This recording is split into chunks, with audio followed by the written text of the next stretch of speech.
कपड़े धोने वाली बहू। शादी के पहले से ही विभा को कपड़े धोने का बड़ा शौक था। कभी नल के नीचे तो कभी तालाब के पास। अरे मेरी नीली वाली लुंगी नहीं दिख रही है। विभा की अम्मा, कहाँ रखी है लुंगी? अरे वो तो विभा ने परसों ही धोकर रखी थी आपकी अलमारी में, देखो वहीं होगी।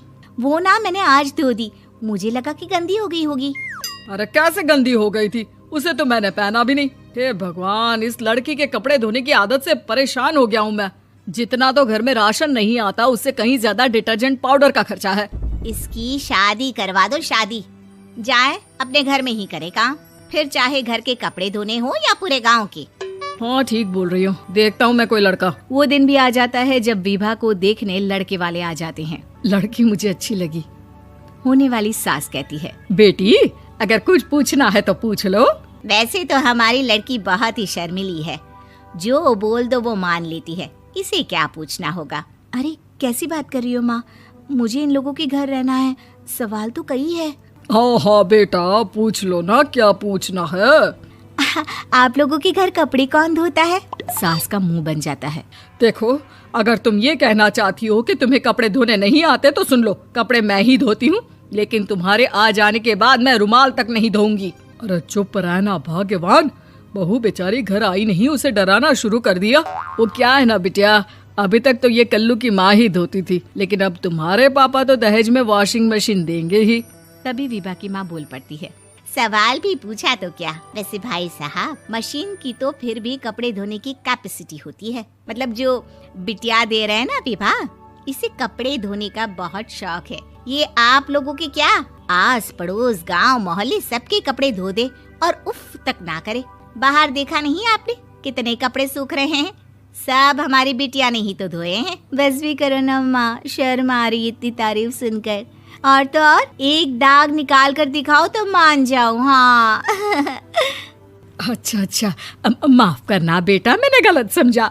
हमें तो रिश्ता बहुत पसंद है। और ऐसे जुड़ जाता है रिश्ता कपड़े धोने का शौक रखने वाली विभा का। उसकी शादी हो जाती है कोयला फैक्ट्री में काम करने वाले कल्लू के साथ। शादी के बाद अचानक विभा चिल्लाती हुई सास के पास आती है। सासू माँ, अरे सासू माँ कहाँ है आप? ये तो धोखा है, धोखा दिया आप लोगों ने मुझे। इसे ससुर के चक्कर के बारे में पता चल गया। अरे तो उसमें तुझे क्यों धोखा मिला है? अरे नल में पानी नहीं आता, कपड़े कैसे कब धुलेंगे? अच्छा, तू पानी नहीं आ रहा उसकी बात कर रही है। तो आपने क्या सोचा? कुछ नहीं। अच्छा, तेरी माँ ने कहा था कि कपड़े धोने का शौक है तुझे, याद आया मुझे।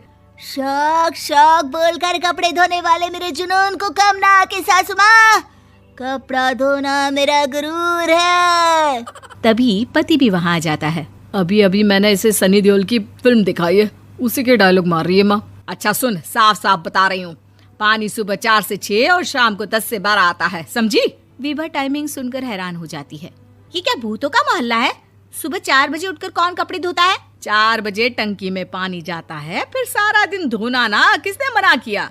अरे कैसी बात कर रही हैं? 200 लीटर की टंकी में कितने कपड़े धो लूंगी मैं? सुबह ही उठ जाऊंगी मैं। अब क्या था, विभा सुबह 4 से लेकर रात के 12 बजे तक कपड़े ही धोती रहती। एक रोज सास पड़ोस से निकलकर कहीं जा रही होती है कि साथ वाली कहती है, हाँ कल्लू की माँ, जरा ये बताओ कि 2 साड़ी है, 2 ब्लाउज और एक पेटीकोट और एक नाड़े वाला लंबा कच्छा। हाँ तो? अरे तो क्या, कितना लोगी धुलाई ये बताओ। धोबन दिख रहे हैं हम क्या? हमारे पति सरकारी नौकरी से अभी रिटायर हुए हैं और बेटा सुपरवाइजर है कोयला फैक्ट्री में। धोबन समझ रखा है हमें। हाय रे कल्लू की अम्मा, माफ कर दो, वो तो मोहल्ले में यही सब बता रहे थे कि तुमने बहू को कपड़ा धुलवाने के काम में लगा दिया है। सास को पड़ोसन की बात सुनकर गुस्सा आ जाता है। वो घर पहुंचती है जहां घर के बाहर ही इतने सारे कपड़े सूख रहे होते हैं जितने कि किसी धोबन के घर पर। अरे ओ कल्लू की दुल्हन, बाहर निकल। माँ जी यहीं आ जाओ, बाथरूम में चादर धो रहे हैं हम। अरे अभी हम धोते हैं, तुमको बाहर निकलो। ये आस पड़ोस वाले बोल रहे हैं कि हम बहू से कपड़े धुलवा कर उसे कपड़ा धोने वाली बना दिए हैं। अरे छोड़ो ना माँ जी, किन लोगों की बातों में आती हो? आस पास के लोगों का तो काम ही होता है कि वो किसी तरह सास बहू को लड़ा दे। बहू सारे घर के कपड़े धोती है, ये क्या कम है? बोलिए। सास को भी लग जाता है कि वो बहू का ये सनकीपन नहीं छुड़वा सकती, इससे अच्छा है कि खुद ही चुप हो जाए। एक रोज सास और बहू मंदिर जाते हैं, जहाँ सास की साड़ी वहाँ खड़ी भीख मांगने वाली से मिलती है। माँ जी क्या बात है, आप आपकी साड़ी उस भिखारन से कितनी मिल रही है ना? हाँ हाँ देखो तो, दोनों की साड़ी मिल रही है। क्या बात है कल्लू की अम्मा, तुम खुद को तो अफसर की बीवी बताती हो और ऐसी सिंपल सी प्लेन साड़ी पहनकर घूमती हो। सिंपल और प्लेन नहीं है ये साड़ी। तो क्या सोने के धागे से फूल बने हैं? कुछ भी सासू माँ, कुछ भी। हाँ बने थे इस साड़ी में सोने के धागे से फूल। मेरे पति लेकर आए थे मद्रास से स्पेशली मेरे लिए 10,000 की। ताहे भाई साहब इस भिखारन के लिए भी सेम टू सेम साड़ी लेकर आए होंगे 10,000 की। सास उस वक्त तो कुछ नहीं कहती, लेकिन बहू के साथ घर आती है और अलमारी से एल्बम निकाल कर लाती है। ये साड़ी देख रही है, ये वही साड़ी है जिसे मैंने अभी पहना था। इस साड़ी में ये जो चमकदार फूल दिख रहे हैं ना, ये सोने के धागों से काढ़े गए हैं। लेकिन तू लोकल वॉशिंग मशीन ब्रश से घिस घिस कर सारे फूलों को निकाल कर साड़ी प्लेन कर दी। मुझे माफ कर दीजिए सासू माँ। और तो और, जब मैंने तुझे तेरी गलती के लिए कुछ नहीं कहा, लेकिन तूने तो सबके सामने मेरा मजाक ही बना दिया। क्यों? बहू को समझ में आ जाता है कि अब से उसका कपड़े धोना बंद।